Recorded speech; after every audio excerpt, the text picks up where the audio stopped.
ಮಂದಿರ ಬರಚಿಸುತ್ತ ಬೆಡಿನಿ ರಥವು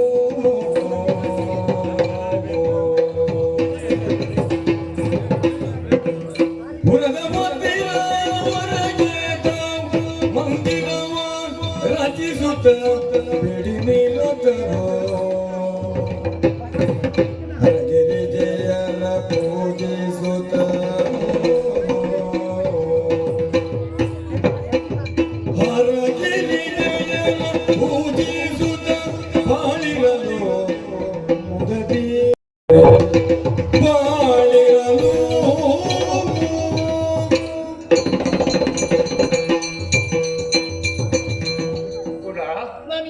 ರಾತ್ರಿ ಬೆಳಗಾಗುವುದರ ಒಳಗಾಗಿ ಮಗಧ ದೇಶ ಬಿಟ್ಟು ತೊಲಗಿ ಅಂತ ತಂದೆ ಆಜ್ಞೆ. ಹೌದಲ್ಲ? ರಾತ್ರಿ ಹಗಲು ಬೇಟವಿಲ್ಲದೆ ಬಿದ್ದು ಎದ್ದು ಬಿದ್ದು ಎದ್ದು ಯಾವುದೋ ದೂರದ ಬಂದು ಸೇರುತ್ತೇವೆ. ದೇವರು ದಿಕ್ಕು ತೋರಿದತ್ತ ಕಾಲು ಎಳೆದತ್ತ ನಾವು ನಡೆದುಕೊಂಡು ಬಂದೆವು. ನನಗೆಲ್ಲಿ ಪರಿಚಯ ಉಂಟು ಈ ಊರಿನದ್ದೆಲ್ಲ? ಆದ್ರೆ ಇಲ್ಲಿ ತಿರುಗಾಡುತ್ತಾ ಇದ್ದವರೆಲ್ಲ. ಅದೆಲ್ಲ ನಾನು ಆಲೋಚನೆ ಮಾಡುವುದು. ಏನು ಕಲ್ಲು ಮುಳ್ಳುಗಳಲ್ಲಿ ನಡೆದು ನನಗೆ ಅಭ್ಯಾಸ. ಇದುವರೆಗೂ ಹಂಸತೂಲಿಕ ತಲುಪದಲ್ಲಿ ಮಾಡುತ್ತ ನೀನು ಕಮ್ಮಳಿ ನಡೆದಿದ್ದಂತೆ ನಿನ್ನ ಕಾಲು ಸೋರಿ ರಕ್ತ ಬರುವುದು ಕಾಡ್ಲಿಕ್ಕೆ ಆಗುವುದಿಲ್ಲವೇ? ನನಗೆ ಕಾಡ್ಲಿಕ್ಕೆ ಆಗುವುದಿಲ್ಲ. ಸುಖವೇನು ದುಃಖವೇನು ಒಂದು ಮುಖದ ಎರಡು ಕಣ್ಣುಗಳಂತೆ ಅಲ್ಲವೇ? ಈ ದಿವಸದ ಕಷ್ಟವಾದರೂ ನಾಳೆ ದಿವಸ ಸಿಹಿ ಶುಭ ಎನ್ನುವುದು ನಮ್ಮ ಪಾಲಿಗೆ ಆಗಿಯೇ ಆಗುತ್ತದೆ. ಇಷ್ಟು ಕಷ್ಟ ಬಂದರೂ ನನಗೆ ಬೇಸರವಿಲ್ಲವೇ? ನೀವು ಜೊತೆಗಿರುವಾಗ ಏನು ಕಷ್ಟ ಇದೆ ಹೇಳಿ? ಆಗಲಿ, ಯಾವುದೋ ಒಂದು ಊರು ಬಂದು ಸೇರಿದ್ದೇವೆ. ಹೌದು, ಹಾರೋ ಹಕ್ಕಿಗಳಿಗಾದ್ರೂ ಒಂದು ಗೂಡೆ. ಅಂತೂ ಮಗದದ ಗಡಿ ದಾಟಿದ್ದೇವೆ ಅಂತ ಹೇಳ್ತಾರೆ. ಇನ್ನು ಯಾರ ಚಿಂತೆ ನಮಗಿಲ್ಲ.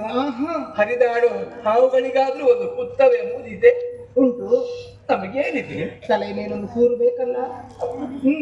ಯಾರಲ್ಲಿ ಕೇಳುವುದು? ಯಾರಲ್ಲಿ ಕೇಳುವ? ಪರಿಚಯ ಇಲ್ಲದ ಊರು, ಯಾರೂ ನಮ್ಮನ್ನು ವಿಚಾರಿಸುವುದಿಲ್ಲ. ಮರದ ಬುಡವೇ ಗತಿಯೋ ಅಂತ ಆಲೋಚನೆ ಮಾಡ್ತಾ ಇದ್ದೇನೆ. ಎಲ್ಲ ಯಾರೋ ಕರೀತಾ ಇದ್ದಾರಲ್ಲ. ನಿಮಗೆ ಸಿಟ್ಟು ಬರುದಿಂತದಕ್ಕೆ ನಿನ್ನನ್ನು ಕರೆದದ್ದು ಯಾರದು? ಹಾಗಲ್ಲ, ನಿಮ್ಮನ್ನು ಉದ್ದೇಶಿಸಿ ಕರೀತಾ ಇರುವುದು. ಕ್ಷಮಿಸಿ, ಅಪರಾಧ ಆಗಿತ್ತು. ಯಾಕಂತೆ ನೋಡಿ, ಏನೋ ಮನೆ ಕಟ್ಟುವುದಕ್ಕೆ ಬೇಕಾದಂತಹ ಎಲ್ಲ ಹುಲ್ಲು, ಬೇಕಾದಂತಹ ಮಡಲು ಎಲ್ಲ ತಂದು ಕೊಡ್ತಾ ಇದ್ದಾರೆ. ಮನುಷ್ಯತ್ವ ಅಂದ್ರೆ ಅದು. ನಮ್ಮನ್ನು ಕಂಡವರೆಗೂ ಕನಿಕರ ಗೊತ್ತಿತ್ತು. ಮಾತ್ರ ಅಲ್ಲ, ಅವರೆಲ್ಲ ಬಂದ್ರಲ್ಲ, ನೋಡಿ ನೋಡಿ ನೋಡಿ ನೋಡಿ, ಎಲ್ಲ ಸೇರಿಕೊಂಡು ಅವರೇ ಬಿದಿರು ಗಳ ಎಲ್ಲ ಹಾಕಿ ಒಂದು ಗುಡಿಸಲು ಮಾಡಿಕೊಳ್ತಾರೆ. ದೈವಾನುಗ್ರಹ. ಇದಕ್ಕಿಂತ ಮೇಲಾಗಿ ಬೇರೆ ಆಗ್ಲಿ. 4 ಕಂಬ, ತಲೆ ಮೇಲೊಂದು ಸೂರು, ಸಾಕಲ್ಲ. ನಮ್ಮ ಪಾಲಿಗೆ ಇದುವೇ ಅರಮನೆ. ಹೌದು. ಆದರೆ ಒಂದು ನೆನಪಿಟ್ಟುಕ, ಏನು? ಗೃಹ ಪ್ರವೇಶ ಎಂಬುದೊಂದು ಇದೆ ಅಲ್ಲ. ಸುಮ್ಮನೆ ವಿಗ್ರಹ ಎಷ್ಟು ಸಣ್ಣ ಗುಡಿಸಲು ಎಂತದ್ದು ಗೃಹ ಪ್ರವೇಶ? ಗೃಹ ಪ್ರವೇಶ ಆಗಬೇಕು ಅಂತಂದ್ರೆ ಬ್ರಾಹ್ಮಣರು ಬರಬೇಕು, ಹೋಮ ಆಗಬೇಕು, 4 ಜನ ಬರಬೇಕು, ಊಟ ಹಾಕಬೇಕು. ಎಲ್ಲಿಂದ? ಬೇಡ. ನೀನೊಬ್ಬಳಿದ್ರೆ ಅವರು ಯಾವುದು ಬೇಡ. ನನ್ನ ಪಾಲಿನ ಸರ್ವಸ್ವವು ನೀನಲ್ವೇ. ನೀನು ಹೋಗಿ ಮನೆಯೊಳಗಿದ್ರೆ ಅದುವೇ ಚಂದ. ಅಯ್ಯೋ, ಮನೆ ಯಜಮಾನ ಹಿರಿಯರು ನೀವು ಮೊದಲು ಹೋಗ್ಬೇಕು. ಏನು ಹಿರಿತನ ಹೇಳು? ಆದರೆ ಒಂದು ಏನು, ಹೊರವರಿಗೆ ಬಂದಿದ್ದೇವೆ, ನಮ್ಮ ಕೈ ಬಾಯಿಗೆ ಹೋಗಬೇಕು ಅಂತ ಆದ್ರೆ ನಮ್ಮ ಅನ್ನ 10 ಮನೆಯಲ್ಲಿದೆ. ಅದಿರಲಿ. ಅದೇ ಗೃಹ ಪ್ರವೇಶ ಆಗಬೇಕು ಅಂತ ಆಗಿದ್ರೆ ಗೃಹಿಣಿ ಗೃಹ ಮುಚ್ಚತೆ ಅಲ್ವೇ ಅಲ್ವಾ? ಹಾಗಾದ್ರೆ ನಾನೇ ಬಲಗಾಲ ತೊಡಗಲ್ಲ. ಬನ್ನಿ ಬನ್ನಿ ಬನ್ನಿ.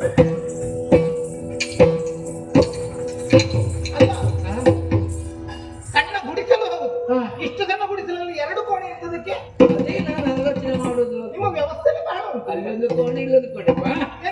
ಎರಡು. ಯಾಕಂದ್ರೆ ಒಂದು ಗಂಡ ಹೆಂಡತಿಯಾದಂತ ನಮಗೆ, ಮತ್ತೊಂದು ಮನೆ ಎಂದಾಗ ಒಂದು ದೇವರ ಕೋಣೆ ಬೇಡುವೇನೆ. ಬೇಕು ಬೇಕು. ಅದಕ್ಕೆ ಬೇಕಾಗಿ ಮತ್ತೊಂದು ಕೋಣೆ. ನಾನು ತಂದಿರುವಂತಹ ಮಂಗಳ ಗೌರಿಯ ಪ್ರತಿಮೆ, ಆ ಮೂರ್ತಿಯನ್ನು ಆ ದೇವರ ಕೋಣೆಯಲ್ಲಿಟ್ಟು ನಾ ಪೂಜಿಸ್ತೇನೆ. ಆಗದೆ ಸಂತೋಷ. ಆದ್ರೆ ಏನಾದ್ರೂ ಸ್ವಲ್ಪ ನೀರು ಕಾಯಿಸಿ ಇಡು. 4 ಮನೆಗೆ ಹೋಗಿ ಒಂದಿಷ್ಟು ಅಕ್ಕಿ ಕಾಳು ಸಿಕ್ಕಿದೆ ತರ್ತೇನೆ. ಅದನ್ನೇ ಇವತ್ತು ಮೃಷ್ಟಾನ್ನ ಭೋಜನ ಅಂತ ಉಣ್ಣುವ. ಆದೀತು, ಹೋಗಿ ಬನ್ನಿ, ಬೇಗ ಬನ್ನಿ.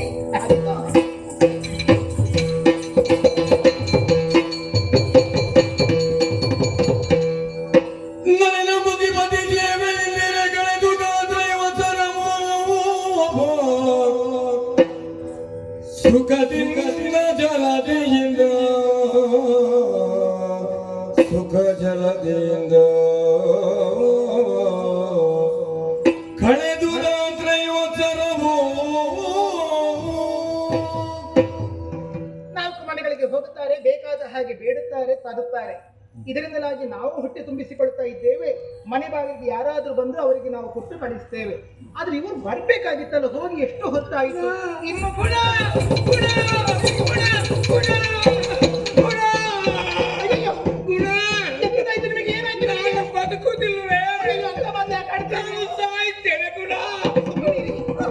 ಜ್ವರ, ಅಯ್ಯೋ, ಕೈ ಕಾಲುಗಳು ಕಿನ್ನಡುಗುತ್ತಾ ಇದೆ. ನನ್ನ ಆಯುಷ್ಯ ಮುಗಿಯಿತು ಗುಣ. ನಾನು ಬದುಕುವುದಿಲ್ವೇ? ಕೆಟ್ಟ ಮಾತುಗಳನ್ನೆಲ್ಲ ಆಡಬೇಡಿ ನೀವು. ಏನಾಗುವುದಿಲ್ಲ, ಏನೋ ಬಿಸಿಲಿನ ಜಲಕ್ಕೆ ಮೈಯಲ್ಲಿ ಚಳಿಯಲ್ಲಿ ಕೈ ಕಾಲುಗಳಿಗೆ ನಡುಗುತ್ತಾ ಇದೆ. ಒಂದು ತುಂಡು ಬಟ್ಟೆ ಹಾಕಿ ಮೈ ಮೇಲೆ. ಮಲಗಿ ಮಲಗಿ ಮಲಗಿ. ಗುಣ, ಎಲ್ಲಿದ್ದೇನೆ? ಇಲ್ಲೇ ಇದ್ದೇನೆ. ನಾನು ಬದುಕುವುದಿಲ್ವೇ? ಅಂತ ಮಾತಾಡಬೇಡಿ ನೀವು. ಬದುಕು ಮಾತಾಡಬೇಕು ಯಾವಾಗ. ನನ್ನ ತಲೆಯರಿಗೆ ಏನಾದ್ರೂ ಒಂದು ತಂಟು. ಮಲಗಿ ಮಲಗಿ ಮಲಗಿ.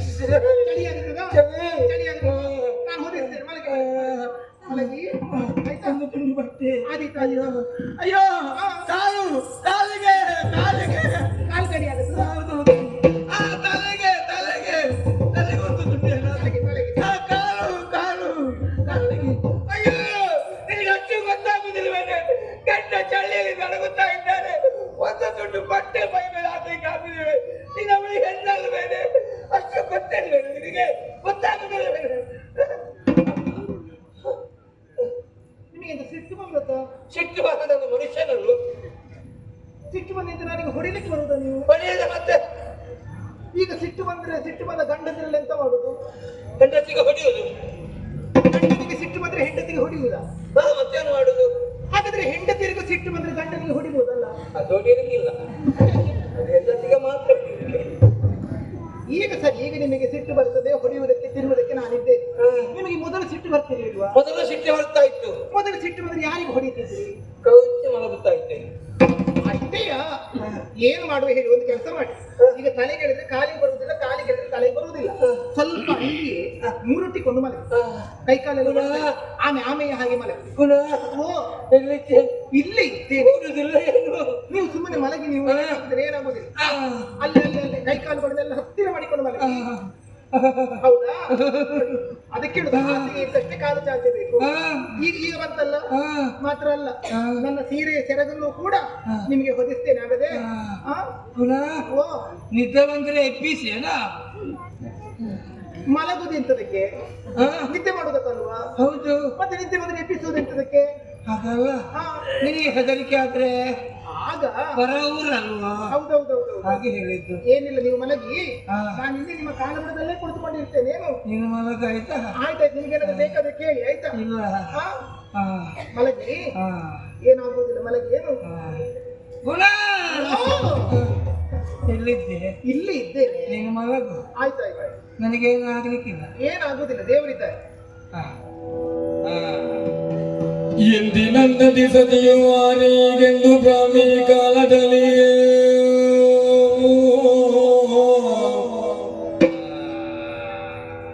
ಎಂದಿನಂದ ದಿಸದೆಯು ಆನೆಗೆಂದು ಬ್ರಾಹ್ಮಿ ಕಾಲದಲ್ಲಿ ಸರಿದಂದ ವೀಕ್ಷಿಸಿ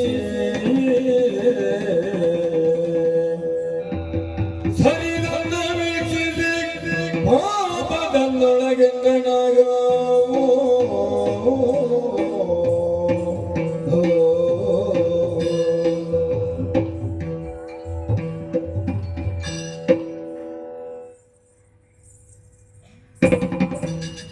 ಹೋದಳ, ಹೋಗಿಯೇ ಬಿಟ್ಟಳ. ಯಾರಿಗೆ ಚಳಿ, ಯಾರಿಗೆ ಜ್ವರ. ನನಗೂ ಒಂದು ಚಳಿ ಜ್ವರ ಬರೋದಕ್ಕೆ ಸಾಧ್ಯ ಉಂಟೆ. ಆದರೆ ಇಂತಹ ಒಬ್ಬಳು ಪತಿವ್ರತೆ ಹೆಣ್ಣನ್ನು ಮದುವೆಯಾದಂತಹ ನನ್ನ ಜನ್ಮ ಸಾರ್ಥಕವಾಯಿತು ಎಂಬಾಗ ಅಭಿಮಾನ ಪೂರ್ವಕವಾಗಿ ನಾನು ಕೇಳ್ತಾ ಇದ್ದೇನೆ. ಜೀವನದ ಉದ್ದಕ್ಕೂ ಇಷ್ಟೆಲ್ಲ ಕಷ್ಟ ಬಂದರೂ ಪತಿಗಿಂತ ದೊಡ್ಡ ದೇವರು ಪ್ರಪಂಚದಲ್ಲಿ ಇಲ್ಲ ಎಂಬಾಗೆ ನನ್ನ ಸೇವೆಯನ್ನು ಮಾಡ್ತಾ ಇದ್ದಾರೆ. ಆದರೆ ಇಷ್ಟಕ್ಕೆ ಮುಗಿಯಬಾರದು. ಯಾಕೆ? ಹೆಣ್ಣು ಯಾವತ್ತೂ ಕೂಡ ಚಂಚಲೆ. ರೂಪವಂತ ಒಬ್ಬ ಗಂಡಸು ಎದುರಿಗೆ ಬಂದದ್ದು ಹೌದು ಅಂತಾದ್ರೆ ಅವಳ ಮನಸ್ಸು ಪರಿವರ್ತನೆ ಆಗುತ್ತದೆಯೇ ಎಂಬ ನಿಜ ವಿಚಾರದ ಪರೀಕ್ಷೆ ಮಾಡಬೇಕಾಗುತ್ತದೆ. ಅದಕ್ಕೆ ಬೇಕಾಗಿ ಈ ರೂಪ ಅಲ್ಲ, ನನ್ನ ನಿಜ ರೂಪದಲ್ಲಿ ಅವಳ ದಾರಿಗೆ ಹೋಗಿ ಅಡ್ಡ ನಿಲ್ಲುತ್ತೇನೆ ನೋಡೋಣ.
ಬದುಕು ಜನಕ ಬಂಡಿ, ವಿಧಿಯೇ ಅದಕ್ಕೆ ನೇತಾರ.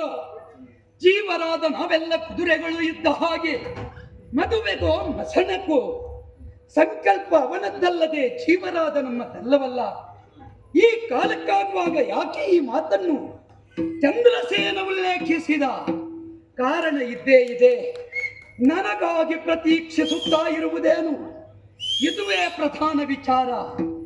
ಗುಣಸುಂದರಿಯ ವಿಶೇಷತೆಯನ್ನು ತಿಳಿದುಕೊಳ್ಳಬೇಕು ಎನ್ನುವುದೇ ನನ್ನ ವಾಂಛೆ. ಇಲ್ಲಿ ಮಾತಾಡುವುದಲ್ಲ, ಮಾತಾಡಬೇಕಾದದ್ದು ಅಲ್ಲಿ ಅರ್ಥ ಸಾಗಿತು.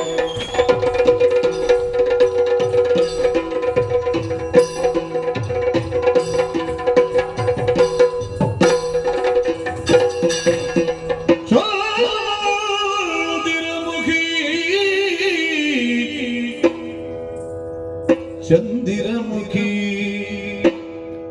ಚಂದಿರಮುಖಿ ಕೇಳೆ ನೀ ಗುಣ ಸುಂದರ ಸುಖ ಪೋಲೆ, ನೀ ಗುಣ ಸುಂದರ ಸುಖ ಪೋಲೆ ಕೇಳೆ ಪೋಲೆ.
ಮುಂದೆ ಹರಿಯುವುದು ನದಿ, ಈತ ಮಧ್ಯೆ ಹರಿದು ಬಂದವಳು ನೀನು. ಏನು ಅಂದ, ಏನು ಚಂದ. ಹ, ಉದಯಿಸುವ ಸಂದರ್ಭ ಕಾಣುತ್ತೇವೆ ಸೂರ್ಯನನ್ನು. ಉಷಾ ಕಾಲದಲ್ಲಿ ಅವನು ತಂಪೆ, ಆದರೆ ಮತ್ತೆ ಮತ್ತೆ ಬಿಸಿ ಏರುತ್ತಾನೆ. ಅಸ್ತವಾಗುವ ಕಾಲ ಅವ ಮರೆಯಾಗುತ್ತಾನೆ, ಮತ್ತೆ ಎದ್ದು ಬರುವವ ಚಂದ್ರ. ನಾ ಯೋಚಿಸುವುದು, ಏನು? ಯಕ್ಷ ಎನ್ನುವ ಶಬ್ದಕ್ಕೆ ಅವ್ಯಕ್ತ ಅಂತ ಅರ್ಥ ಉಂಟು. ಇವತ್ತು ಯಕ್ಷ ಚಂದ್ರಿಕೆಯನ್ನೇ ಕಂಡೇನೆ. ವಾಸವಾಗುವುದು ನನಗೆ. ಯಾಕಂದ್ರೆ ಅವ್ಯಕ್ತವಾದಂತಹ ಸ್ವರೂಪವನ್ನು ವ್ಯಕ್ತಗೊಂಡ ಅನುಭವ ನನಗಾಗುತ್ತಾ ಉಂಟು. ಚಂದಿರ ಮುಖಿ ಕೇಳೆ, ನಿಜವಾಗಿಯೂ ಶಶಿಯ ಕಾಂತಿ ನಿನ್ನ ವದನದಲ್ಲಿ ಕಾಣುತ್ತಾ ಉಂಟು. ಮಾತ್ರವಲ್ಲ, ನಿನ್ನನ್ನು ಕಾಣುವಾಗ ನನ್ನ ಮನಸ್ಸು ಪರಿವರ್ತನೆಯಾಗುತ್ತಾ ಉಂಟು. ಪಡೆದರೆ ನಿನ್ನಂತಹವಳನ್ನು ಪಡೆಯಬೇಕು, ಹೊಂದಿದರೆ ನಿನ್ನಂತಹವಳನ್ನು ಹೊಂದಿ ಸುಖಿಸಬೇಕು. ಈ ಭಾವ ನನ್ನ ಉಡಲಾಳದಲ್ಲಿ ಮೂಡುತ್ತಾ ಇದೆ. ಹಾಗಾದ ಕಾರಣ ಓ ಸುಖಪೋಲೆ, ನಿನ್ನ ಸ್ವರ ನೀನು ಹಾ ಹಾ ಅಂತ ಹೇಳುವಾಗ ನನಗೆ ಗಿಣಿಯ ಸ್ವರದ ನೆನಪೇ ಆಗುವುದು. ಹಾಗಾದ ಕಾರಣ ಓ ಗಿಣಿ ಸ್ವರದವಳೆ, ಇಂದು ನೀನು ನನ್ನ ಮನದಿಚ್ಛೆಯನ್ನು ನಡೆಸುವುದಕ್ಕಾಗಿ ತಾನು ಸುಖಕ್ಕೆ ಬರುವೆಯೋ ಏನು? ಎಂದ ಕೇಳು ಗುಣವತಿ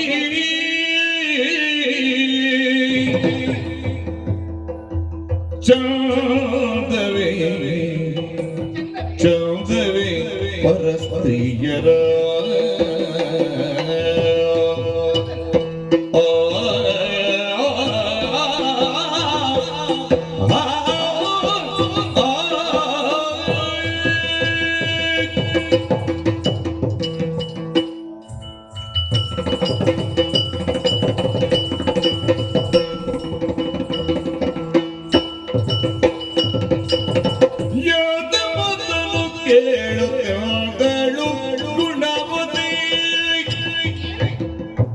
ಚಂದವೇ ಪರಸ್ತ್ರೀಯರ ಚಂದವೇ ಪರಸ್ತ್ರೀಯರ ಒಂದು ನಿರ್ವಾಸಿ ಸಿಂಧುತ್ತರವೇ ಒಂದು ನಿಂಬಾಸೆ ಇರುತ್ತರವೇ ನಿನಗಿರುವುದು ನಡೆದೆ ಸಲ್ಲ ನಿನಗೆ ಇರುವುದು ನಡೆದೆ ಸಲ್ಲ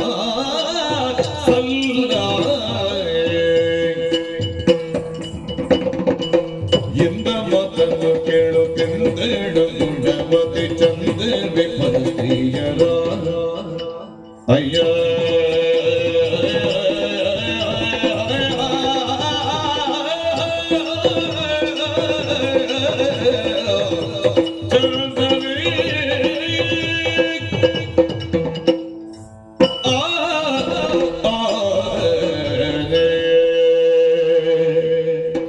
ನಸುಕಿನ ಜಾವ ಹದವಾಗಿ ಬೀಳುತ್ತಿರುವಂತಹ ಇಬ್ಬನಿಗಳು, ನಿಜ.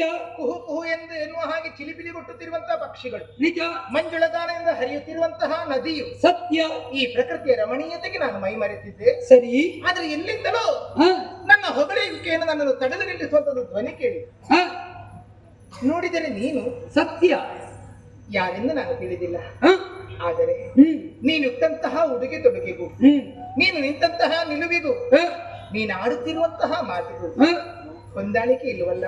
ಕಾರಣ ಚಂದವೇ ನಿನಗೆ ಈ ಮಾತು. ಅಲ್ಲವೇ? ಮಾತು ಮಿತವಾಗಿರಬೇಕು, ಹ? ಮಾತು ಮೃದುವಾಗಿರಬೇಕು, ಹ್ಮ್ ಮಾತು ಮಧುರವಾಗಿರಬೇಕು, ಹ್ಮ್ ಮಾತು ಮತ್ತೊಬ್ಬರ ಮನಸ್ಸನ್ನು ಅರಳಿಸುವಂತಿರಬೇಕೇ ಹೊರತು ಹ? ಮತ್ತೊಬ್ಬರ ಮನಸ್ಸನ್ನು ಕೆರಳಿಸುವಂತಿರಕೂಡದು, ಮತ್ತೊಬ್ಬರ ಮನಸ್ಸನ್ನು ನೋಯಿಸುವಂತಿರಕೂಡದು. ಇದು ಅರಳಿಸುವ ಮಾತಾಗಲಿಲ್ವೇ? ಯಾಕೆ ನಿನ್ನ ಮಾತು ಕಠೋರವಾಗುತ್ತಿದೆ, ಕಠಿಣವಾಗುತ್ತಿದೆ? ನಿನಗೆ ನಾನು ಮದುವೆಯಾದ ಹೆಂಡತಿ, ಓ ಹೋ ಹೋ. ಅಂದ್ರೆ ನಾನು ಮತ್ತೊಬ್ಬನ ಹೆಂಡತಿ, ಹ? ಅಂದ್ರೆ ನಿನಗೆ ನಾನು ಪರವನಿತೆ, ಪರನಾರಿ. ಹೌದಲ್ಲ? ಹ್ಮ್ ಪರ ವನಿತೆಯನ್ನು ಒಬ್ಬಾತ ಪುರುಷನು ಕಾಣಬೇಕಂತ ಬಗೆಯೇ ಬೇರೆ ತೆರನಾದನು. ತಂಗಿಯೆಂದು, ಅಕ್ಕನೆಂದು, ತಾಯಿಯೆಂದು ಗೌರವಿಸುವಂತ ಈ ಮಣ್ಣಿನ ಗುಣ ನಿಜ. ಆದ್ರೆ ಅದನ್ನು ಮರೆತು ಸಾಮಾನ್ಯ ಹೆಣ್ಣನ್ನು ಕಂಡಾಗ ಗಂಡಪ್ಪನು ಮರುಳಾಗುವಂತೆ ಇಂತಹ ಮಾತುಗಳನ್ನು ಆಡುವೆಯಲ್ಲ, ಚಂದವೇ ನಿನಗಿದು. ಬೇಡ ಬೇಡ, ಸುಮ್ಮನೆ ಕೆಟ್ಟ ಮಾತುಗಳನ್ನಾಡಿ ಮನಸ್ಸನ್ನು ನಾಲಿಗೆಯನ್ನು ಕೆಡಿಸಿಕೊಳ್ಳುವುದಕ್ಕಿಂತ ನಿನ್ನ ದಾರಿ ಹಿಡಿದು ಹೋಗು. ಬೇಡ ಈ ಮಾತುಗಳು ಸರಿಯಾದುದಲ್ಲ, ಸರಿಯಾದುದಲ್ಲ. ಚೆಲುವಿನ ಮಾತು ಒಳಿತಾದ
ದೇವರು ಕೊಟ್ಟ ರೂಪ ಇದೆ ಮಾತ್ರವಲ್ಲ, ಬೇಕಾದ್ದನ್ನು ಸಂಪಾದಿಸಬಹುದಾದಂತಹ ಯೋಗವೂ ಇದೆ.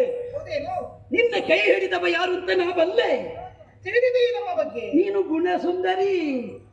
ನನ್ನ ಹೆಸರು ತಿಳಿದಿರುವೆ. ಮತ್ತೆ ಬರುವಾಗ ಹೇಳಿದ್ರು ನಾನು ಈ ಊರಿಗೆ ಹೊಸಬರು. ನೀನು ಹೊಸಬಳಿ, ಪ್ರದೇಶ ಹೊಸದು, ನಿನಗೆ ಹೊಸತು. ನೀನು ಇಲ್ಲಿಯವ. ಆದ್ರೆ ನಿನ್ನ ಬಗ್ಗೆ ಇಲ್ಲಿಯವರೆಗೆ ಎಲ್ಲಾ ಗೊತ್ತು.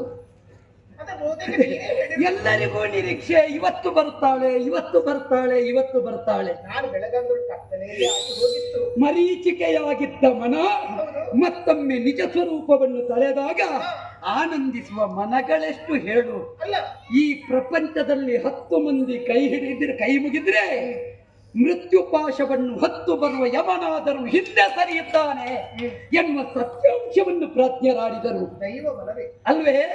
ಆವ ಬಲವಿದ್ದೋಡೆ ದೈವ ಬಲವಿಲ್ಲದಡೆ.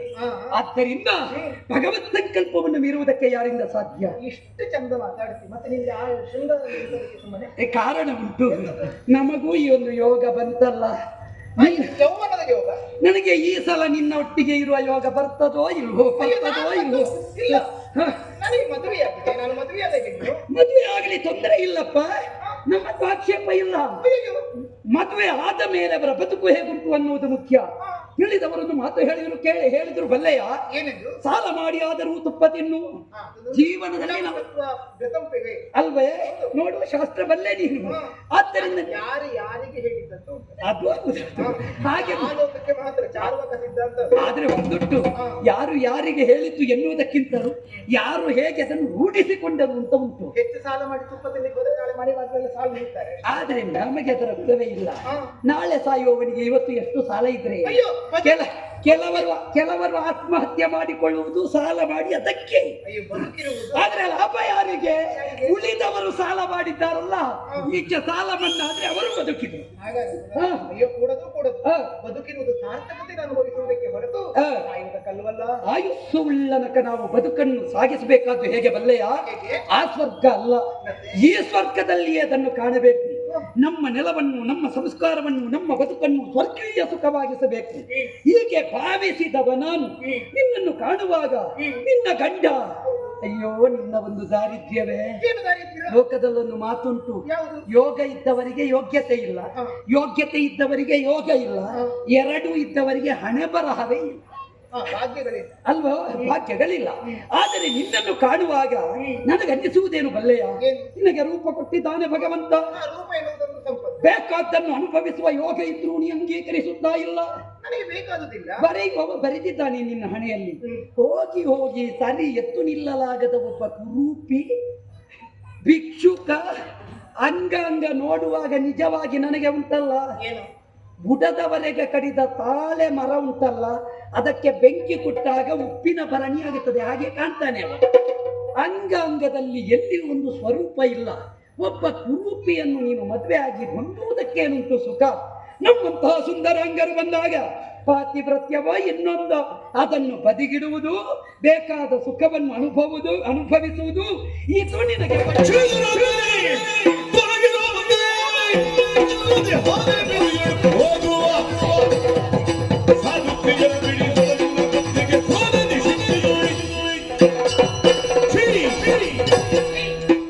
ಎಂತಹ ಹೊರ ಸಮಾಜವನ್ನು ಆಡುತ್ತಾ ಇರುವೆ? ಏನು ಅಶ್ಲೀಲವನ್ನು ಆಡುತ್ತಾ ಇರುವೆ? ಅಂದ್ರೆ ಯಾಕೋ ಏನು ನನಗೇನು ತಿಳಿಯದು. ಅಲ್ಲದ್ರೆ ಪರಪುರುಷನಿದ್ದರೆ ನಾನು ಮಾತನಾಡುವ ಉಳೆ ಅಲ್ಲ. ಆದರೂ ನಿನ್ನನ್ನು ಕಂಡಾಗ ನಿನ್ನ ಕುರಿತಾಗಿ ಏನು ಕನಿಕರತ್ವ ಅನಿಸಿತು. ಅಲ್ಲ ಏನು ಮಾತಾಡಬೇಕು ಅಂತ ಅನಿಸಿದೆ ಅನ್ನೋ ಕಾರಣಕ್ಕೋಸ್ಕರವಾಗಿ ಇಲ್ಲಿ ನಿಂತೆ. ಮಾತು ಮಿತಿಮೀರುತ್ತಾ ಇದೆ. ಯಾವ ಕಾಲಕ್ಕೂ ಪತಿನಿಂದ ಏನು ಮಾಡಬೇಡ. ಈಗ ಕೋಪ ಬಂದಾಗ ನಮಗೆ ಸಂತೋಷ ಆಗುತ್ತೆ. ನನ್ನ ಗಂಡನ ಕುರಿತಾಗಿ ನಾನೇ ನಿಂದಿಸುವುದಿಲ್ಲ, ನಾನೇ ಒಪ್ಪಿಕೊಂಡಿದ್ದೇನೆ. ನನ್ನ ಪತಿಯ ಕುರಿತಾಗಿ ಒಂದು ಮಾತನ್ನಾಡಿದರೆ ಜಾಗ್ರತೆ. ನಿನ್ನ ಮೇಲೆ ಅಭಿಮಾನದಿಂದ ಬಂದಿದ್ದೇನೆ. ನನ್ನ ಮೇಲೆ ಯಾವ ಅಭಿಮಾನವೂ ಇಲ್ಲ. ನನ್ನ ಅಭಿಮಾನದಿಂದ ಅವರ ಕುರಿತಾಗಿ ಒಬ್ಬಾತ ಅಂಗವಿಕಲನನ್ನು ಕಂಡಾಗ, ಒಬ್ಬಾತ ಭಿಕ್ಷುಕನನ್ನು ಕಂಡಾಗ, ರೋಗಿಷ್ಠನನ್ನು ಕಂಡಾಗ ನಿಜವಾಗಿ ಆದರೂ ಅವರ ಜೊತೆಗಿದ್ದವರ ಪಾಪ ಅಂತ ಹೇಳುವುದಲ್ಲ, ಕೂಡಿದ್ರೆ ಮಾನವೀಯತೆಯಿಂದ ಸಹಾಯ ಮಾಡಬೇಕು. ಗೊತ್ತಾಯ್ತಲ್ಲ? ಮತ್ತು ಅವರನ್ನು ಹೀಯಾಳಿಸುತ್ತಾ ಇರುವುದಲ್ಲ. ಅದು ಬಿಟ್ಟು ಏನು ಮಾಡೋಣ? ಯಾವುದೋ ಜನ್ಮದ ಪ್ರಾರಬ್ಧದಿಂದಲಾಗಿ ಅವರು ಆ ರೀತಿಯಲ್ಲಿ ಇದ್ದಾರೆ. ಅವರ ಸೇವೆ ಮಾಡೋದಕ್ಕೆ ನಾನಿದ್ದೇನೆ. ಅದರಲ್ಲಿ ಒಲಿದು ಬಂದಂತಹ ಅದೃಷ್ಟ. ನಿನಗೆ ಈ ರೀತಿಯಂತಹ ರೂಪ ಸಂಪತ್ತು, ಯೌವನ, ವಿದ್ಯೆ ಎಲ್ಲವೂ ಇದ್ದರೂ ಕೂಡ ಇಂಥ ಕೆಟ್ಟ ಗುಣವನ್ನು ಕೊಟ್ಟಿದ್ದಾನಲ್ಲ, ಅದು ನಿನಗಿರುವಂತಹ ದಾರಿದ್ರ್ಯ. ನಾನು ಮನ ಮಾಡಿದರೆ ಯಾವ ಕಾರಣಕ್ಕೂ ಬಿಡುವವನಲ್ಲ. ಬೇಡ, ನಿನ್ನನ್ನು ಮನದನ್ನೆಯಾಗಿ ಪಡೆದೇ ಪಡೆಯುತ್ತೇನೆ. ಬೇಡ, ಬೇಡ.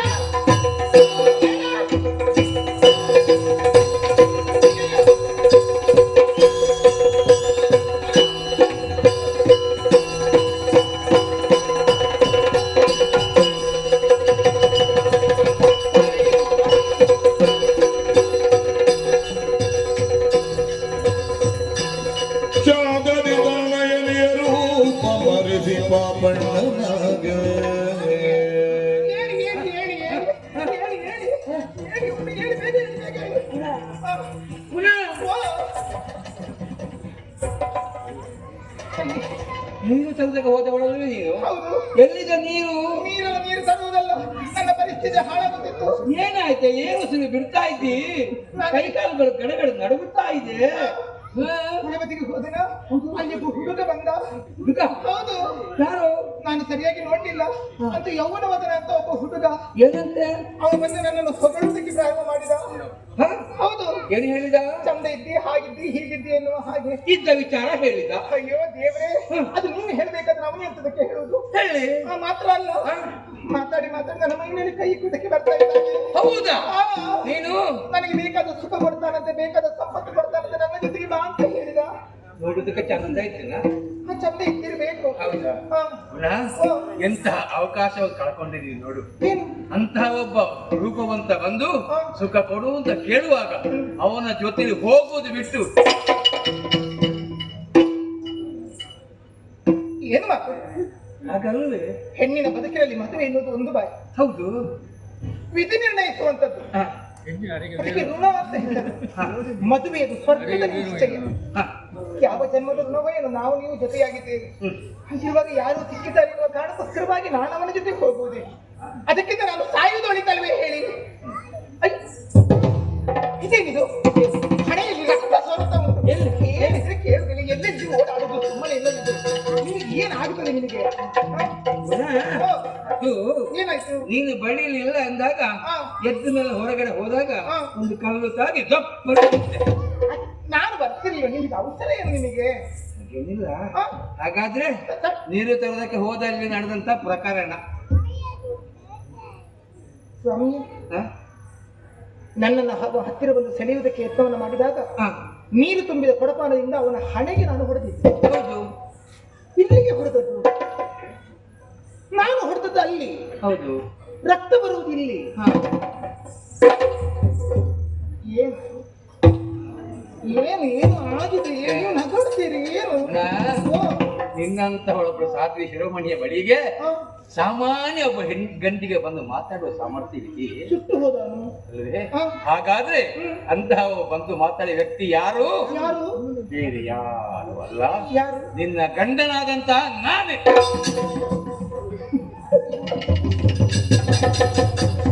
ನಾನು ಹಾಸ್ಯ ಮಾತಾಡಿದ್ದೀನಿ ಈಗ. ಏನಿ ನಾನಿದ್ದ ಮಗುವ. ಯಾಕೆ ನಿಮಗೆ ಕಥೆ ಹೇಳುದೆ ನನಗೆ?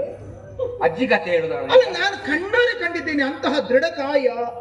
ಹೌದಾ, ಎದ್ದು ನಿಂತ ಚಿರ ಯೌವನದ ಯುವಕ. ನೀವು ಹೀಗಿದ್ದೀರಿ, ನಾನು ವೇಷ ಮಾಡುವ, ಆ ರೀತಿ ವೇಷ ಮಾಡಿ. ಹೌದು, ನನಗೆ ವೇಷದ ಚಟ. ಅಲ್ಲ, ಮತ್ತೆ ಆ ರೀತಿ ನೀವು ಹೇಗೆ? ಹೌದೇನೆ, ಹೇಳಿದ್ರೆ ನಿನಗೆ ಧೈರ್ಯ ಬರುದಿಲ್ಲ. ಆ, ಪ್ರತ್ಯಕ್ಷಕ್ಕೆ ಪ್ರಮಾಣ ಬೇಕು ಹೇಳು. ಅಂದ್ರೆ ಈಗ ಅದೇ ರೂಪದಿಂದ ಕಣ್ಣ ಮುಂದೆ ಬಂದು ನಿಂತರೆ ನೀವೇ ಅದು, ಆಗ ಒಪ್ಪಿಕೊಳ್ತೇನೆ. ಹೌದಲ್ಲ? ಹೌದು. ಹಾಗಾದ್ರೆ ಹಾ. ನೀನು ಕಣ್ಣು ಮುಚ್ಚು. ಹಾ. ಈಗ ನಾನಿದ್ದೇನೆ. ಹೌದು. ಕಣ್ಣು ಮುಚ್ಚಿ ತೆರೆಯುವುದರೊಳಗಾಗಿ ಈ ಸ್ಥಳದಲ್ಲಿ ಯಾರಿದ್ದಾರೆ ಅಂತ ನೋಡು.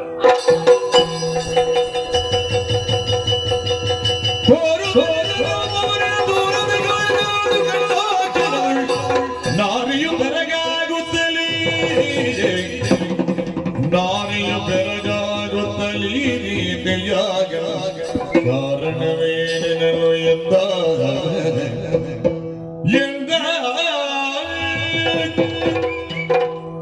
ಸುಂದರಿ, ನೀವೇ ನಾನೇ.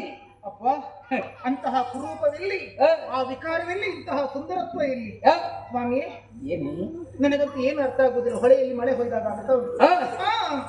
ಆದ್ರೆ ಒಂದು ಇಷ್ಟು ಚೆಲುವಾದ ರೂಪವನ್ನು ಹೊಂದಿಕೊಂಡಿರುವಂತ ನೀವು ಆ ರೀತಿಯಲ್ಲಿ ವಿಕಾರ ಸ್ವರೂಪದಲ್ಲಿ ಇರುವುದಕ್ಕೆ ಕಾರಣ ಒಂದು ಬೇಕೋ ಬೇಡೋ? ಖಂಡಿತ ನೀವೇ ಅವನಾಗಿದ್ದರೆ ಅವನೇ ನೀವು, ಈಗ ಅನುಮಾನ ಇಲ್ಲ. ಇಲ್ಲ. ಹಾಗಾದ್ರೆ ಹಾಗೆ ಯಾಕೆ? ಆ ಕಷ್ಟ ಯಾಕೆ? ಆ ಬಡತನ ಯಾಕೆ?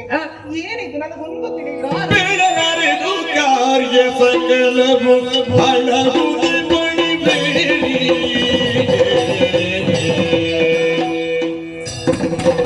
ಬೇಡಿದರಿ ಬಯಲಾಗಿ ನಾ ಬಲ್ಲೂಗೆ ನಗೆನು, ಬೇಡಿದರಿ ಬಯಲಾಗಿ ನಾ ಬಲ್ಲೂಗೆ ನಗೆನು,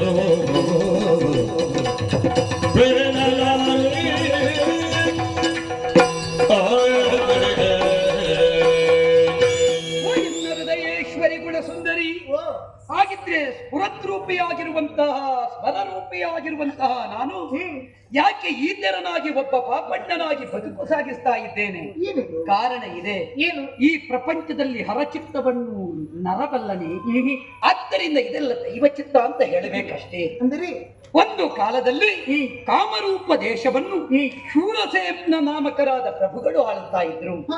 ಅವರಿಗೊಬ್ಬ ಮಗು ಇದ್ದ. ಮಗ ಆ ವೇಳೆಯಲ್ಲಿ ಶತ್ರುರಾಯರ ಆಗಮನವಾಯಿತು. ದಾಳಿಯಲ್ಲಿ ಶೂರಸೇನ ಪ್ರಭುಗಳು ಸತ್ತು ಹೋದರು. ಈ ಸಂದರ್ಭದಲ್ಲಿ ಮಗುವನ್ನು ಹಿಡಿದುಕೊಂಡ ತಾಯಿ ಪತಿಯನ್ನು ಕಳಕೊಂಡ ದುಃಖದಲ್ಲಿ ಸಹಗಮನವನ್ನು ಮಾಡಿದಳು. ಮಗುವಿಗೇನು ಗತಿ?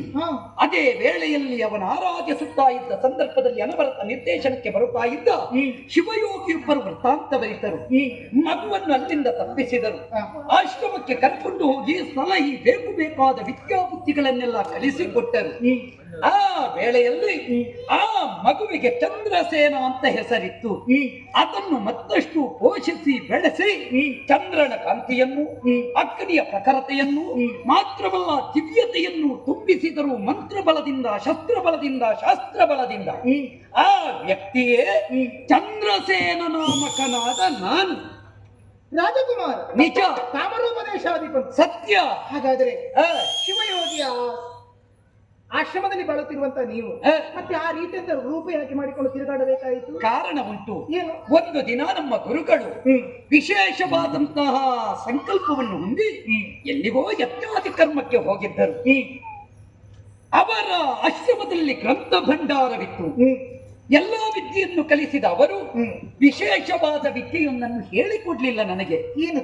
ಹೇಳಿ ಕೇಳಿ ಬಲ್ಲೆ ನಾನು. ಕಾಮರೂಪ ವಿದ್ಯೆ ಇದೆ, ಗುರುಗಳ ಶಸ್ತ್ರ ಗ್ರಂಥ ಭಂಡಾರವನ್ನು ಸೇರಿದೆ, ಹೊತ್ತಗೆಯನ್ನು ತೆಗೆದೆ, ಗುರು ನಿರೂಪವಿಲ್ಲದೆ ಕಲಿತೆ. ಕಲಿತು ಹೊರಗೆ ಬರುವಾಗ ಕರಡಿಗಳ ಹಿಂದೊಂದು ಆಡುವುದನ್ನು ನೋಡಿದೆ. ನನಗೂ ಅನ್ನಿಸಿತು, ವಿದ್ಯಾಬಲಮೆಯಿಂದ ರೂಪಾಂತರಗೊಳ್ಳಬೇಕು, ಕರಡಿಯ ರೂಪವನ್ನಂತೂ ಆಟ ಆಡಬೇಕು ಎಂಬ ಹಾಗೆ ಕರಡಿಯ ರೂಪ ಧರಿಸಿದೆ. ಆ ಕರಡಿಗಳ ಜೊತೆಯಲ್ಲಿ ಆಟವಾಡುತ್ತಾ ಇದ್ದೆ. ಅದೇ ಹೊತ್ತಿಗೆ ಗುರುಗಳ ಆಗಮನವಾಯಿತು. ನೋಡಿದರು, ಅರ್ಥ ಮಾಡಿಕೊಂಡರು. ಗುರು ಉಪದೇಶದ ಶಾಸ್ತ್ರವನ್ನು ಕಲಿಯುವ ಹಕ್ಕು ಈ ಪ್ರಪಂಚದಲ್ಲಿ ಯಾರಿಗೂ ಇಲ್ಲ. ಆದ್ದರಿಂದ ಯಾವುದನ್ನು ಹೇಗೆ ಕಲಿಯಬೇಕು ಅಂತ ಉಂಟು. ಕೋಪಗೊಂಡ ಗುರುಗಳು, ನೀನು ಕರಡಿಯಾಗಿಯೇ ಹೋಗು. ಗುರುಶಾಪ ಶಪಿಸಿದರು. ಹರಶಾಪಕ್ಕಾದರೂ ಪರಿಮಾರ್ಜನೆ ಉಂಟು, ಗುರುಶಾಪಕ್ಕೆ ಪರಿಮಾರ್ಜನೆ ಉಂಟೇ ಇಲ್ಲ. ಹರಮುನಿಯಲು ಗುರುಕಾವ, ಗುರುಮುನಿಯಲು ಪರಕಾವನಿ. ಆ ಕಾಲಕ್ಕಾಗುವಾಗ ಪದಮೂಲಕ್ಕೆ ಬಿದ್ದೆ. ವಿಧ ವಿಧದಿಂದ ಬೇಡಿಕೊಂಡೆ. ಆರ್ಜಿಸಿದ ವಿದ್ಯೆಯದು ಅಪರಾಧ ಅಂತಾದ್ರೆ ಯಾಕೆ ಗುರುಗಳೇ ನನಗೇ ಶಿಕ್ಷೆ, ತಿಳಿಯದೇ ಮಾಡಿದ್ದೇನೆ. ಆ ವೇಳೆಯಲ್ಲಿ ಹಿಡಿದೆತ್ತಿದರು. ವಿಶೇಷವಾದ ವಿಚಾರವೊಂದನ್ನರುಹಿದರು. ಏನಂತೆ? ಚಂದ್ರಸೇನ, ನಿನಗೆ ನಿಜವಾದ ರೂಪದಿಂದ ಬಾಳುವ ಅವಕಾಶ ಇನ್ನೂ ಉಂಟು. ಆದರೆ ಮರೆಯಾಗಿ ಬದುಕು ಕಟ್ಟಿಕೊಳ್ಳಬೇಕು. ಮರೆವೆಯಲ್ಲಿ ಇದ್ದೆ ಅಂತಾದ್ರೆ ಮತ್ತೊಮ್ಮೆ ನೀನು ಮೆರೆಯುವ ಕಾಲ ನಿನಗೆ ಒದಗಿ ಬರುವುದಕ್ಕುಂಟು. ಮುಂದಕ್ಕೆ ನೀನು ಯಾವುದೇ ಕಾರಣಕ್ಕೂ ಈ ವಿಚಾರವನ್ನು ನಿನ್ನ ಹೆಂಡತಿ, ನಿನ್ನ ಗುರುವಾದ ನಾನು ಮಾತ್ರವಲ್ಲ ನೀನು ಮೂವರ ಹೊರತು ಅನ್ಯರು ತಿಳಿಯಕೂಡದು, ತಿಳಿಸಕೂಡದು. ಒಂದು ವೇಳೆ ಅನ್ಯರಿಗೆ ನೀ ಈ ವಿಷಯ ತಿಳಿಯಿತು ಅಂತಾದ್ರೆ ಮತ್ತೆ ನೀ ಕರಡಿಯಾಗಿಯೇ ಇರುತ್ತೀ. ಆ ಕಾಲಕ್ಕೆ ಪದವಿದಿತು ಬೇಡಿಕೊಂಡೆ. ಗುರುಗಳೇ, ನನ್ನ ಬದುಕಿನ ಉದ್ದಾಮಕ್ಕೆ ಕಾರಣ ಏನು, ಏನು ಪಥ? ಆವಾಗ ಅವರಾಡಿದ ಮಾತೊಂದೇ, ಕುಲವತಿಯಾದ ಪತಿವ್ರತೆಯಾದ ಸತ್ಗೃಹಿಣಿಯೊಬ್ಬಳ ಕೈ ಹಿಡಿದೆ ಅಂತಾದ್ರೆ ಖಂಡಿತ ನಿನ್ನ ಬದುಕು ಅತಂತ್ರವಾದರೂ ಮತ್ತೆ ಸ್ವತಂತ್ರವಾಗುತ್ತದೆ. ಈ ಪ್ರಪಂಚದಲ್ಲಿ ಗಂಡೊಬ್ಬನ ಬದುಕನ್ನು ರೂಪಿಸುವ ರೂವಾರಿ ಯಾರು ಅಂತ ಕೇಳಿದ್ರೆ ಕೈ ಹಿಡಿದ ಹೆಂಡತಿ ಅಂತ ಆಡಿದ್ರು. ಆ ಕಾಲಕ್ಕೆ ಆ ಮಾತನ್ನು ಒಪ್ಪಿಕೊಂಡೆ. ಒಂದು ಶಬ್ದ ಏನು? ಹೆಂಡತಿ ಅವನ ಕೈ ಹಿಡಿದ ಹೆಂಡತಿ. ಅದೇ ಅವನ ಕೈ ಹಿಡಿದ ಹೆಂಡತಿ. ಯಾರ್ಯಾರ ಕೈ ಹಿಡಿದರೆ ಹೆಂಡತಿ ಆಗಿರ್ತದ ಅದುವೇ. ಆದ್ದರಿಂದ ಈ ಕಾಲಕ್ಕೆ ನನ್ನ ಕೈ ಹಿಡಿದ ಹೆಂಡತಿಯಾದ ನಿನ್ನಿಂದ ನಾನು ತೃಪ್ತನಾಗಿದ್ದೇನೆ. ಹಾಗಿದ್ರೆ ಈ ರೂಪ ಯಾಕೆ ರೂಪ ಧರಿಸಿಕೊಂಡು ಬಂದಿರಿ? ಕಾರಣ ಉಂಟು. ಏನು? ನಾನು ಹೀಗೆ ಹುಡುಕ್ಲಿಕ್ಕೆ ಕಾರಣ ಉಂಟು. ನಾವೆಲ್ಲ ಹುಡುಕುವುದು, ನಿನ್ನನ್ನು ಹುಡುಕುವುದಷ್ಟು ಎಷ್ಟು ಕಷ್ಟಪಟ್ಟಿದ್ದೇವೆ. ಹೌದಪ್ಪ. ಯಾರ್ಯಾರು ಯಾವ್ಯಾವ ಹೊತ್ತಿನಲ್ಲಿ ಕೈ ಕೊಡ್ತಾರೆ ಅಂತ ಹೇಳಿಕ್ಕಾಗುವುದಿಲ್ಲ. ಕೈ ಕೊಡದೆ ಇರುವಂತಹ ಕೈ ಹಿಡಿಯುವವಳೊಬ್ಬಳು ಬೇಕು ಎನ್ನುವ ಕಾರಣಕ್ಕಾಗಿಯೇ ನಿನ್ನ ಕೈ ಹಿಡಿದೆ. ಕಾರಣ ಏನು ಬಲ್ಲೆಯ? ಏನು? ವರ್ತಮಾನ ತಿಳಿದೆ. ಗುರುಗಳು ಸೂಚಿಸಿದರು, ಇಂತಹ ಕ್ಷೇತ್ರದಲ್ಲಿ ನಡೆಯುತ್ತಾ ಉಂಟೊಂದು ವಿಶೇಷವಾದಂತಹ ಕಾಯಕ. ಪತಿ ದೊಡ್ಡವನು ಅಥವಾ ಅಪ್ಪ ದೊಡ್ಡವನು ಎನ್ನುವ ಪ್ರಶ್ನೆ ಮೂಡಿದೆ. ಅಲ್ಲಿಗೆ ರೂಪ ಮರೆಸಿ ನೀವು ಹೋದೆ ಅಂತಾದ್ರೆ ಉತ್ತಮ ಸತ್ಯೊಪ್ಪಳ ಕರಗ್ರಹಣ ಮಾಡುವ ಸುಯೋಗ ನಿನಗೆ ಬರ್ತದೆ ಎಂಬ ಹಾಗೆ ಅವರ ಮಾತಿನಂತೆ ಪಾಪಣ್ಣನೆಂಬ ಭಿಕ್ಷುಕನಾಗಿ ನಾ ದಾರಿ ಮಧ್ಯದಲ್ಲಿ ಅಲೆದೆ. ಕೊನೆಗೆ ನಿನ್ನನ್ನು ಕೈ ಹಿಡಿದೆ. ಈಗ ಪಾಪಣ್ಣನಾಗಿ ಬದುಕು ಸಾಗಿಸ್ತಾ ಇದ್ದೇನೆ. ಪಾಪಣ್ಣ ಮತ್ತೊಮ್ಮೆ ಪ್ರಪಂಚದಲ್ಲಿ ಅನಾವರಣಗೊಳ್ಳುವ ಸುಯೋಗ ಒಂದು ಒದಗಿತು ನಿನ್ನ ಅಸಭಾವಿಸಿದೆ. ಅಂಗಾರ ಕಳೆಯಿತು, ಬಂಗಾರ ದೊರಕಿತು ಅಲ್ವಾ? ಸತ್ಯ, ಸಂತೋಷವೇ. ಹಾಗಾದ್ರೆ ಇದು ತನಕ ನೀವು ಆ ರೀತಿ ನಾನು ಬೇಸರ ಪಟ್ಟುಕೊಂಡದ್ದಿರ್ಲಿಲ್ಲ. ಇಲ್ಲ, ಯಾಕಂದ್ರೆ ನನ್ನ ಪತಿ ನೀವು ನಿಜ, ಪತಿ ದೇವ. ಈಗಂತೂ ಇಂತಹ ಮನ್ಮತ ರೂಪ. ಹಾಗಾದ್ರೆ ಇಲ್ಲಿ ಹೀಗೆ ಇದ್ರೆ ಯಾಕಂದ್ರೆ ನಾನು ರಾಜ್ಯದಲ್ಲಿ ಇಲ್ಲಲ್ಲ, ಇಲ್ಲ, ನಾನು ಹೊರಗಿದ್ದೇನೆ. ಏನಿದ್ದರೂ ನಿಮ್ಮ ಪುರದಲ್ಲಿ ನಾವು ಹೀಗೆ ಬದುಕಬೇಕು. ಒಬ್ಬ ಕುರೂಪಿಯಾದ ಪತಿಯನ್ನಾದರೂ ಪರಿಗ್ರಹಿಸಿ ನಾನು ಪತಿವ್ರತೆ ಎನ್ನುವುದನ್ನು ಸಾಧಿಸಬಲ್ಲೆ ಅಂತ ಆಡಿದ ನಿನ್ನ ಮಾತು, ಅದರಲ್ಲಿ ಪತಿಯ ಸೇರುವಿಕೆ ಉಂಟಲ್ಲ. ಮಾತ್ರ ಅಲ್ಲ, ಊರಿನ ಜನರು ಕಾಣುವಾಗ ಆ ರೀತಿಯಲ್ಲಿ ನೀವು ಮದುವೆಯಾಗ ಸತ್ಯ. ಈಗ ನೀವು ಈ ರೀತಿ ನನ್ನ ಜೊತೆಗಿದ್ದನ್ನು ಊರಿನವರು ನೋಡಿದರು ಅಂತಾದ್ರೆ ನಿನ್ನ ಬಗ್ಗೆ ಅನುಮಾನ ಪಡುವುದಕ್ಕಿಲ್ವೇ? ಕೇವಲ ಪತಿವ್ರತ ಧರ್ಮದಂತೆ ನಡೆಯುವುದು ಮಾತ್ರ ಅಲ್ಲ, ತನ್ನ ಪತಿವ್ರತದ ಕುರಿತಾಗಿ ಇನ್ನೊಬ್ಬರು ಶಂಕಿಸಂತೆ ಅವಳು ಬಾಳಬೇಕು ಅಲ್ವೇ? ಹೌದಲ್ಲ, ಶಂಕೆಯಿಂದ ನಿವಾರಣೆ ಆಗಬೇಕು. ಆದ್ರೂ ನೀವು ಹಗಲು ಬೇಕಾದ್ರೆ ಹಾಗೆ ಹಗಲು ಹಾಕಿರಿ, ರಾತ್ರಿ ಹೀಗಿರಿ. ಊರಿನವರಿಗೆ ಕಾಣುವುದು ಹಾಗೆ ಆಗಲಿ. ಊರಿನವರಿಗೆ ಇಷ್ಟು ಕಮ್ಮಿ ರೂಪ ತೋರಿಸ್ತೀರಿ. ಒಳ್ಳೆದು. ನಿನ್ನ ಚಿಂತನೆ ತಪ್ಪಲ್ಲ. ಹಾ. ಈ ಪ್ರಪಂಚದಲ್ಲಿ ಹೇಗೆ ಗೊತ್ತಾ, ಎಲ್ಲಾ ಹೆಣ್ಣು ಮಕ್ಕಳು ಊರಿನವರಿಗೆ ಚಂದ ಕಾಣಲಿಂದ ಶೃಂಗಾರ ಮಾಡಿಕೊಂಡು ಇದ್ದ ಪೆಟ್ಟಿಗೆ ತನ್ನೆಲ್ಲ ಹಾಕಿಕೊಂಡು ಹೋಗುವುದು. ಗಂಡನ ಮುಂದೆ ಕಾಳಿಯ ಹಾಗೆ ಇರುವುದು. ಚಂದ ಬೇಕಾದದ್ದು ಗಂಡ ನೋಡ್ಬೇಕು. ಅಲ್ವಾ? ಚಂದ ಬೇಕಾದದ್ದು ಗಂಡ ನೋಡುವುದಕ್ಕೆ, ಹೊಸ ಹೊಸ ಸೀರೆ ತೆಗೆದು ಉಡಬೇಕಾದದ್ದು ಗಂಡ ನೋಡ್ಲಿಕ್ಕೆ. ಗಂಡ ತಂದು ಕೊಡ್ಬೇಕಾಯ್ತು. ಯೋಚಿಸಬೇಡ, ಅಂತೂ ತೃಪ್ತಿಯಿಂದಿದ್ದೇವೆ. ಯಾವತ್ತಿದ್ದರೂ ಎಚ್ಚರ. ಆದೀತು. ಯಾವ ಕಾಲಕ್ಕೂ ನಾನು ಈ ಮಾತನ್ನು, ಈ ಗುಟ್ಟನ್ನು ಅನ್ಯರಿಗೆ ಆಡಲಾರೆ. ಶಿವನಾಡ ಸತ್ಯ. ಹೇಳಿದ್ರೆ ಏನಾಗುತ್ತದೆ? ಕರಡಿ ಆಗುತ್ತದೆ. ಆ ತಪ್ಪನ್ನು ಯಾವ ಕಾಲಕ್ಕೂ ಮಾಡಲ್ಲ. ನಿನಗೆ ಕರಡಿ ಬೇಡಲ್ಲ, ಪ್ರತಿವಾಕ್ಯವನ್ನು ನಾನು ಮೀರಲ್ಲ. ಇರಬೇಡ. ಎಚ್ಚರ. ಹಾಗಿದ್ರೆ ಪಾಪಣ್ಣ